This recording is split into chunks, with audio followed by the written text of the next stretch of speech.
प्यारे दोस्तों, सादर अभिवादन। मैं हूं महेश कुमार वैद्य और आप देख रहे हैं एनजेपी इंडिया। आज हम बात करेंगे उत्तर प्रदेश की राजनीति की, योगी और उनके डिप्टी चीफ मिनिस्टरों के बीच चल रही राजनीति की। यह फीडबैक हमारे उत्तर प्रदेश के एक वरिष्ठ पत्रकार से बातचीत पर आधारित है। दर्शक के रूप में आपका फीडबैक या तो हमारा उत्साह बढ़ाएगा या हमें अपनी गलती सुधारने का मौका देगा। आपको याद ही होगा कि अभी कुछ दिन पहले तक उत्तर प्रदेश के दोनों deputy chief minister CM Yogi Adityanath के खिलाफ मोर्चा खोले हुए थे। योगी मीटिंग बुलाते थे तो दोनों गायब रहते थे। कोई दिल्ली की यात्रा पर होता था तो कोई फील्ड का बहाना बनाकर योगी की मीटिंग में नहीं जाता था। यह भी देखा गया था कि कैसे दोनों उप मुख्यमंत्री उन बैठकों से दूरी बना लेते थे जिसमें योगी आदित्यनाथ होते थे या उनकी तरफ से बुलाई गई होती थी। एक बैठक में तो यहाँ तक देखा गया कि योगी आदित्यनाथ के पहुँचते ही उनके दोनों डिप्टी चीफ मिनिस्टर्स उठकर चल दिए थे। इन चीज़ों को योगी आदित्यनाथ अभी तक भूले नहीं हैं। कहते हैं इन दोनों ने कसम खा ली थी कि वह योगी को सपोर्ट नहीं करेंगे और उन्होंने ऐसा किया भी। एक डिप्टी चीफ मिनिस्टर का नाम है केशव प्रसाद मौर्य। पहले मौर्य की ही बात करते हैं।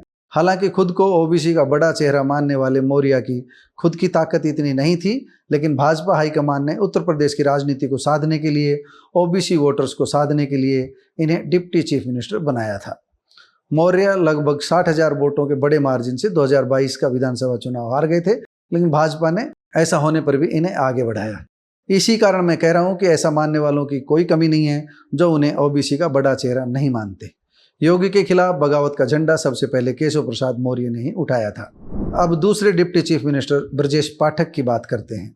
पुराने लोग बताते हैं कि पूर्वांचल की राजनीति में माफियागिरी शुरू करने वाले पंडित हरिशंकर तिवारी की बंदूक उठाने से ब्रजेश पाठक ने अपनी सियासी यात्रा शुरू की थी।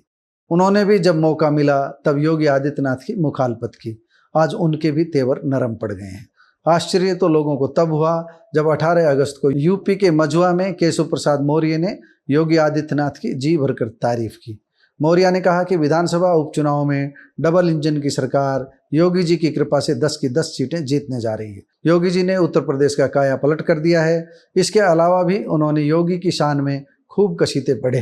राजनीति के जानकार हैरत में है कि यह काया पलट कैसे हो गया, क्या चमत्कार हुआ। कहाँ तो सुबह से शाम तक योगी की मुखालफत करते थे और अब योगी की जय जयकार कर रहे हैं। राजनीति के जानकार बताते हैं कि अपना अमोघ अस्त्र चलाने के बावजूद जब मौर्य और ब्रजेश पाठक योगी का बाल भी बांका नहीं कर पाए, तब उन्होंने योगी का विरोध करने की बात को दिल से निकाल दिया है। अब यह बात दिल से निकली है या निकालने को कहा गया है, यह तो आने वाला वक्त बताएगा। मगर खबर यह भी आ रही है कि अमित शाह ने भी उन्हें अपॉइंटमेंट देना बंद कर दिया है। मतलब राजनीति के चाणक्य शाह ने भी दोनों उप मुख्यमंत्रियों को राजनीतिक चर्चा के लिए अपॉइंटमेंट देना बंद कर दिया है। राजनीतिक चर्चा से अभिप्राय योगी आदित्यनाथ के खिलाफ किसी भी तरह की चर्चा के लिए अपॉइंटमेंट देना बंद कर दिया है।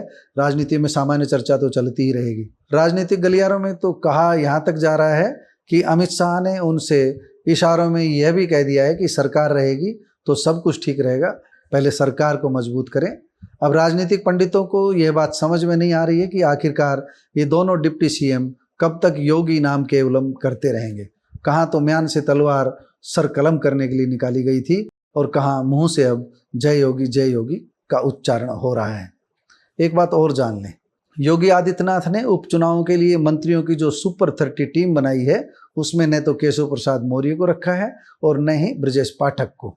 यही वजह है कि उनके लाख योगी नाम जप के बावजूद योगी का हृदय पसीजा नहीं है। सुपर 30 में उनको स्पेस नहीं देने से यह बात साबित हो जाती है।